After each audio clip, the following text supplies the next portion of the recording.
হাত পেছন দিকে বাঁধা, চোখ একটু লুজ করে আমি একটু দেখতে, আমার নিজের শরীরটাকে আমি দেখতে পাচ্ছি। আমি হঠাৎ করে একদিন কি একটু নড়াচড়া করছে, তাকিয়ে দেখি ইঁদুর আমার গায়ের উপর দিয়ে হেঁটে যাচ্ছে, কিছুই করতে পারছি না। তেলা পোকা আর ছ্যাঙ্গা গায়ের উপর দিয়ে চলাচল করছে, শীতকালে পিঁপড়া গায়ের উপর দিয়ে চলাচল করছে, কিছুই করতে পারছি না। এই যে অসহায়ত্ব, এটা ভাষায় বলা সম্ভব না। প্রতিটা দিন, প্রতিটা মুহূর্তই তো আতঙ্ক ভয়ের মধ্যে দিয়েই কেটেছে 8টি বছরের পরেও কি উল্লেখযোগ্য কোনো দিন বা ঘটনার কথা আপনার কি মনে আছে এই মুহূর্তে? সবচেয়ে যেটা মনে হয় সবচেয়ে কঠিন অবস্থা ছিল যখন অন্যজনকে টর্চারের আওয়াজটা কানে আসতো।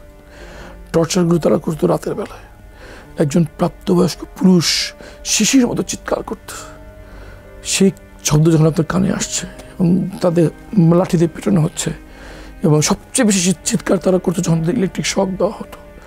আর আমি খুব কাছ থেকে আমি কানে শুনতে পাচ্ছি এবং মনের মধ্যে কাজ করছে যে কখন আমি ওই লোকটার অবস্থায় থাকবো। এই যে পরিস্থিতি, এটা ভাষায় প্রকাশ করা সম্ভব না। ওই আতঙ্ক নিয়ে বেঁচে থাকাচ্ছে। আমার কাছে মনে হতো যদি এখন আমাকে গুলি করে মেরে ফেলতো, আমার প্রতি একটা এহসান করা হতো, আমার প্রতি দয়া করা হতো। মাঝে মাঝে আমি যদি আমার ধর্মে, আমার ইসলামে যদি আত্মহত্যা বৈধ থাকতো, হয়তো আমি সর্বশক্তি দিয়ে আত্মহত্যা করার চেষ্টা করতাম। কিন্তু শুধুমাত্র পরকালে বিশ্বাস থাকার কারণে, কোরআনের ছোট্ট জ্ঞান থাকার কারণে আমি আত্মহত্যা করতে পারি নাই। নাহলে ওই অবস্থা মৃত্যু 1000 গুণ ভালো ওই অবস্থার থেকে। এবং সবচেয়ে কষ্ট লাগতো পরিবারের কথা, মায়ের কথা, স্ত্রীর কথা, বাচ্চাদের কথা। যে পিতাকে ফাঁসির কাজটা রেখে আসছে, সেই পিতার কী অবস্থা?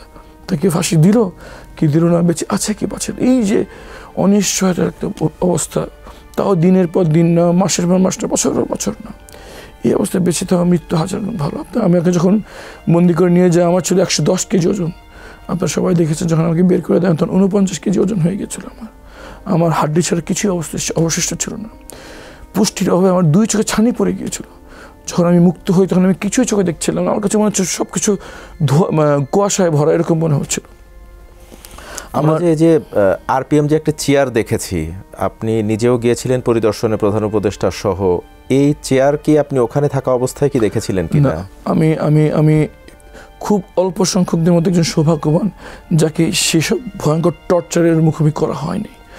নর্মালি যাদের কাছ থেকে কোনো তথ্য আদায় করা থাকে তাদেরকে এই কাজ করে, ইলেকট্রিক চেয়ারে ঘোরায়, ইলেকট্রিক শক দেয়, ওয়াটার বোর্ডিংতে আরও অসংখ্য অবর্ণনীয় অত্যাচার রয়েছে। ড্রিল মেশিন দিয়ে হাঁটু ফুটো করে দেওয়া হয়, গুলি করে হাঁটু আলাদা করে দেওয়া হয়, পাকেটে ফেলে বাধ্য হয়, এরকম অনেক অবর্ণনীয় অমানবিক নির্যাতন সে করা হতো। আলহামদুলিল্লাহ আমাকে সেই ধরনের নির্যাতন করা হয়নি, কারণ আমার কাছ থেকে কোনো তথ্য তারা চায়নি। আমাকে তো আমার মুখ বন্ধ করার জন্য সেখানে আটকে রাখা হয়েছিল। আমি যে কাজ করছিলাম, যে সমালোচনা করছিলাম, যার কারণে দেশের বাইরে তৎকালীন ফ্যাসিস্ট সরকার মনে করে তাদের ভাবমূর্তি ক্ষুণ্ণ হচ্ছে, এই জন্য আমাকে সেই অত্যাচার করা হয়নি।